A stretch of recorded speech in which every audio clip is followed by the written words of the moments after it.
From politics to entertainment, from social issues to lifestyles, from newsmakers to pop culture. If it's Jersey, it's on Jersey Central with Bert Barron, 732-545-9282. Or toll free at 888-545-9282. Your state, your home, your voice. Jersey Central with Bert Barron on the new Talk Radio 1450 WCTC. It is 7:37 and we're back on Jersey Central on the new Talk Radio 1450 WCTC, the voice of Central Jersey. Good morning. We'll do our need to know things a little bit later on here in this 7:30 half hour. Also, our contest, your chance to win a $50 gift certificate to Steakhouse 85. Yeah, your chance to call in and win that is coming up in just a little bit, so stick around.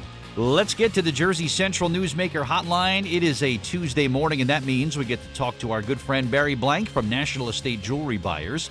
Our segment is called What's It Worth? And Barry is back with us this morning with a very important topic. Good morning, Barry. How are you today? Good morning. Good morning. Good morning. Good to talk to you. People have told me, and maybe they've told you over the years too, Barry, that they can tell a diamond just by looking at one. Now, that's what we're going to talk about today. Nobody can do that. Superman can't even do that. Is that right? It's good conjecture, but nobody can really do that. You need magnification. You need special equipment.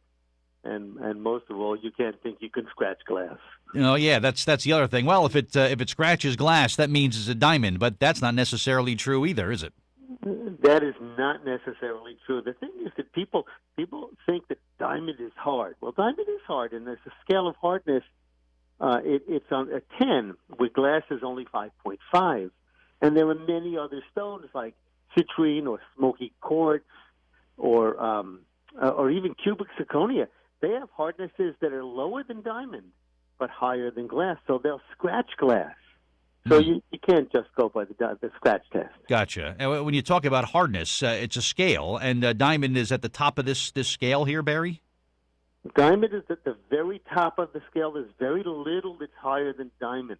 There are some metals that are resisting, that are harder. I'm not exactly sure. I think titanium is one of those metals that might be on par with diamond for scratchability. So you'd think that, okay, well, that solves everything. Let's just take diamonds and we'll build fences made of diamonds, and we'll build something that could deflect missiles. We'll make it from diamonds and everything will be fine. But if I took a diamond and smashed it with a hammer, it would break in a million pieces like anything else, right? It would shatter. And people say, well, how do diamonds crack? They're so hard. Well, there's a difference between hardness and toughness. And this is what we really got to think. Now, if you had the diamond, you got to picture a diamond the size of a baseball, okay? Okay. And you tried to hammer in a wooden peg with that diamond would shatter. And people say, well, how come it shatters? Well, it's hard. It resists scratching, but it's not tough.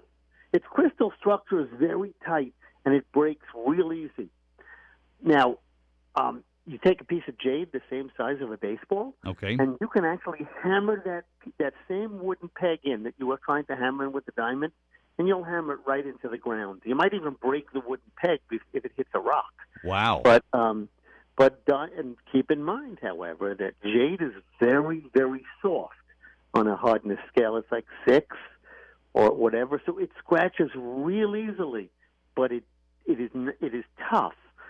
So jade is tough but soft.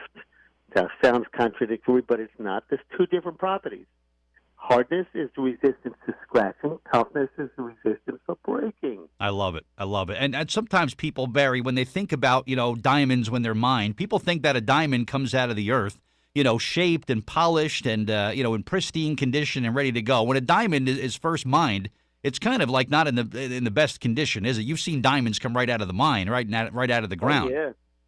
Oh yeah. Well, they don't look like diamonds. No.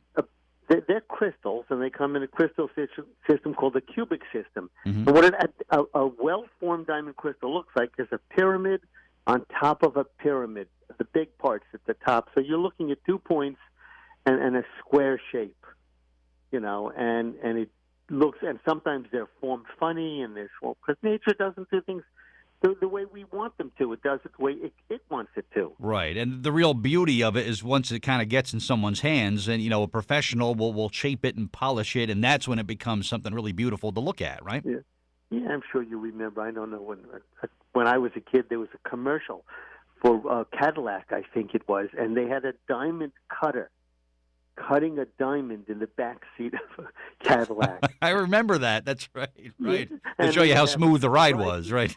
would you trust your ride to, something like this?